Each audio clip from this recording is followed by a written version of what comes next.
자, 계속해서 주문관리 업무 살펴보겠습니다. 주문관리 업무에 대한 부분들을 이해하기 위해서 먼저 ERD 보시면요. 자, 주문관리 업무의 가장 핵심이라 할 수 있는 주문 테이블이 있습니다. 오더스라는 테이블이 있고요. 그 다음에 주문을 누가 하냐, 고객에 대한 부분이 있겠죠. 고객에 대한 정보가 있습니다. 주문 처리에 대한 부분들은 앞서 우리가 봤던 HR 쪽에 Employees 테이블을 참조하고 있습니다. 자, 그 다음에 주문에 대한 게 발생이 되면은 실제 한 번 주문해서 여러 개의 물품 자체를 갖다 주문이 가능하겠죠. 따라서 제품 테이블이 존재하게 되고, 그 다음에 주문과 제품 간의 관계는 한 번 주문할 때 여러 개의 제품이 주문 가능하며, 또 제품 하나는 여러 번 주문될 수가 있겠죠. 따라서 다대다의 관계에 대한 부분들을 연관 개체, 오더 언더바 아이템스를 이용해서 이와 같이 풀어가고 있습니다. 그리고 제품에 대한 상세 정보에 대한 정보 나타나 있습니다. 그리고 제품에 대한 인벤토리, 재고에 대한 부분하고 현재 제품에 대한 부분들이 어디에 있는지, 재고된 내용들은 어디에 있는지에 대한 정보가 있어야겠죠. 그래서 웨어하우스가 있습니다. 그리고 위치에 대한 정보는 앞서 HR에서 이미 구축했던 로케이션에 대한 부분들을 또 참조하고 있습니다. 이렇게 주문과 관련된 내역에 대한 부분들을 한번 ERD를 통해서 확인해 봤었는데요. 자, 오라클은 그 주문 관리 업무와 관련돼서는 객체 기술에 대한 부분들을 적용을 하고 있습니다. 오라클이 제공하는 객체에 대한 부분들은 지금까지 우리가 사용했던 숫자, 문자, 날짜 이외에 개발자가 데이터 타입에 대한 부분들을 정의하고 사용할 수 있도록 하는 부분들을 지원하고 있습니다. 그런 예제들을 한번 통해서 살펴보도록 하고요. 예제에 대한 부분들은 여러분들이 직접 실습해서 그 내용들을 한번 익숙할 수 있도록 그렇게 해보시기 바랍니다. 자, 먼저 보시면은요, 객체를 만들게 되죠. 새로운 데이터 타입을 만들기 위해서 create type이라는 명령을 이용해서 사용자 정의 타입에 대한 부분들을 지원하게 됩니다. 그래서 name과 phone이란 두 개의 컬럼으로 구성된 타입 external underbar person이라고 하는 타입을 만들었습니다. 객체 타입을 만들었죠. 자, 생성된 타입에 대한 부분들을 실제 이제 사용을 하게 되는데요. 그때 보시면은 context라고 하는 테이블에 contact라는 컬럼에 대한 타입으로 지금 사용을 하고 있습니다. 자, contact가 되겠죠. 연락처에 관련된 부분인데요. 자, 연락을 할 때 external underbar person 데이터는 두 개의 컬럼, 다시 말해서 이름과 그 다음에 연락처로 구성이 되어 있습니다. 자, contact의 신규 내용, 연락할 내용들을 갖다가 남기고자 한다면은 이때 external underbar person이라고 하는 사용자 정의 객체 타입을 설정하시고 가로 열고 두 개 컬럼으로 구성이 되어 있죠. 하나는 이름, 하나는 연락처에 대한 부분들을 작성하셔서 추가를 하시면 됩니다.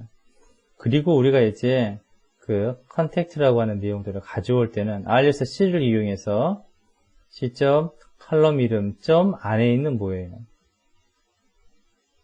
객체 타입 안에 있는 컬럼에 대한 이름으로 이렇게 접근하시면 됩니다. 그래서 name에 대한 값은 RSC에 대한 컬럼이랑 컨택트 안에 있는 name에 대한 부분으로 이렇게 해서 가져오시면은 name과 폰에 대한 정보를 얻을 수가 있게 되죠. 그래서 이렇게 객체 타입을 생성해서 적용하고 데이터를 추가한 다음에 질의에서 가져오는 예제를 한번 살펴봤습니다. 자, 이런 객체 타입을 만드는 이유는 뭘까요? 여러분들이 객체 프로그래밍을 갖다 해오셨던 것처럼 생성된 객체에 대한 부분들은 다른 테이블에서도 다시 재사용할 수 있겠죠. 빈번하게 사용되는 부분들은 객체 타입으로 정의해서 이와 같이 재사용할 수 있는 장점이 있습니다. 자, 또 하나 보시면은요, 이번에는 가변 배열입니다. 자, 이런 가변 배열에 대한 부분들은 우리가 영화 예매 사이트를 한번 생각을 해 보시기 바랍니다. 한 명이 뭐냐면 어떤 티켓을 갖다 구입을 했어요. 티켓 번호가 있겠죠. 1인이 구매한 티켓 번호가 하나가 아니라 여러 개가 존재할 수 있겠죠. 이런 경우에 어떻게? 티켓에 대한 번호를 갖다가 저장할 때 우리가 뭐예요? 데이터 타입을 아예 가변 배열을 이용해서도 한번 구상을 할 수가 있습니다. 방법은 여러 가지가 되겠죠.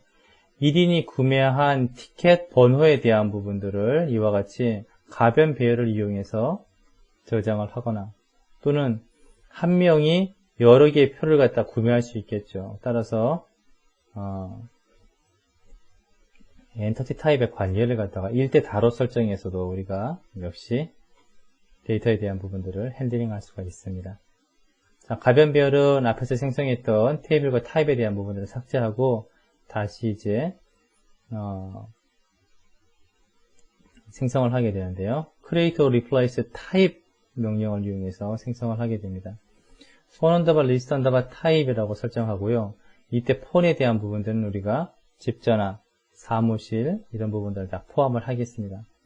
그래서 보시면은 가변 문자열로 어떻게 지금 만들고 있죠. 3개 정도 이렇게 만들었습니다. 적어도 뭐 얘가 담을 수 있는 것은 문자열 최대 20자로 전화번호 3개까지를 갖다 받을 수 있다는 거죠. 이름과 그 다음에 폰에 대한 정보를 갖다 3개 이렇게 받을 수 있도록 가변 배열로 한번 데이터 타입을 구성을 해봤습니다. 그리고 사용하는 예제에 대한 부분들 지금 보고 계시는데요. 이렇게 한번 실습을 해 보시기 바랍니다. 자, 계속해서 중첩 테이블 보겠습니다. 가변 배열 같은 경우는 이제 그 티켓에 대한 부분이기 때문에 티켓에 대한 번호가 되겠죠. 그래서 동일 데이터 타입으로 해서 여러 개의 어떤 데이터를 갖다 담을 수가 있는데 그와 다르게 서로 상이한 어떤 컬럼의 값을 여러 개 담는 경우에는 이와 같이 중첩 테이블을 이용하는 것이 가능합니다. 잠깐 예제를 보시면요. 객체 타입을 갖다 만들게 되는데 라인 아이템이라는 이름으로 만들게 됩니다. 그때 보시면은 앞서와 다른 어떤 라인 언더바 네임, 아이템 언더바 네임, 퀀티티 그리고 단위 수량에 대한 부분들 이들을 갖다가 하나의 라인 아이템이라고 하는 객체 타입으로 만들고 또 하나의 타입을 만들게 되죠. 그때 라인 아이템 언더바 테이블이란 타입은 앞에서 생성했던 객체 타입에 대한 부분들을 사용을 합니다.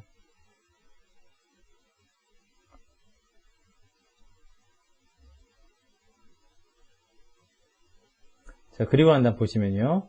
테이블 purchase underbar order란 테이블을 만들게 되는데 그때 라인 아이템이라고 하는 아이템스라는 컬럼에 대한 부분들을 우리 앞에서 정의했던 네스트 테이블로 해서 지금 사용을 하고 있죠. 그래서 네스트 테이블 라인 아이템스는 어디에 저장이 된다? 유저스란 테이블 스페이스에 저장이 된다고 설정이 되어 있습니다. 그래서 이와 같은 경우는 앞에서 봤던 가변 배열과 같이 동일 타입에 대한 부분들 데이터를 여러 개 저장하는 것이 아니라 서로 상이한 어떤 데이터 타입에 대한 값을 가지는 여러 개의 다수 컬럼을 갖다가 특정 컬럼에 대한 값으로 저장하고자 한다면은 이와 같이 네스트 테이블을 이용해서도 사용할 수 있음을 보여주고 있습니다. 자, 그리고 예제에 대한 부분들 한번 추가하고 질의에서 한번 결과를 확인해 보시기 바랍니다.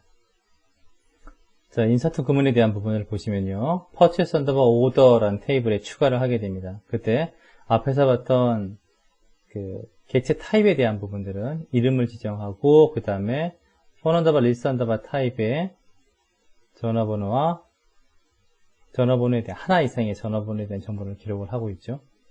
그 다음 보시면은 line item underbar 테이블이라고 해서 네스티드 테이블을 구성을 하고 있습니다.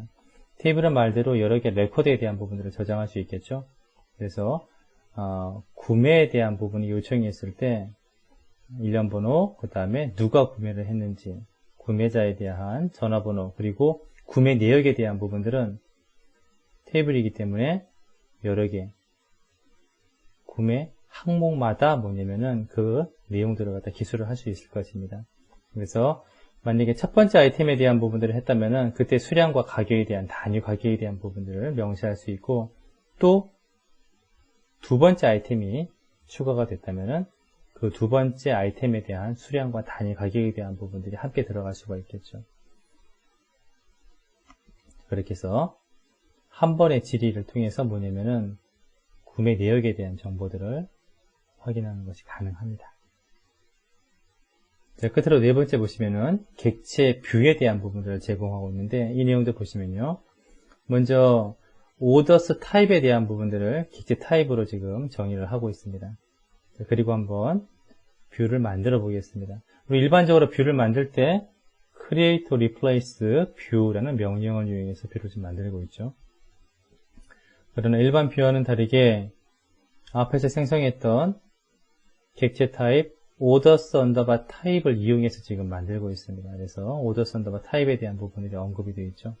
그리고 보시면은 as 이하에 대한 내용들이 지금 수행이 되고 있는데 이 내용 수행 전에 어떤 게 있냐면 객체 식별자는 객체 식별자에 대한 부분을 정의하고 있죠. 그래서 뷰로 정의된 뭐냐면 각각의 조건을 만족하는 레코드에 대해서 이들을 갖다 식별할 수 있는 식별자에 대한 부분들을 지정하는 부분이 있습니다. 그래서 오브젝트에 대한 아이디는 뭐 order underbar 아이디를 가지고서 뭘 하겠다? 실제 그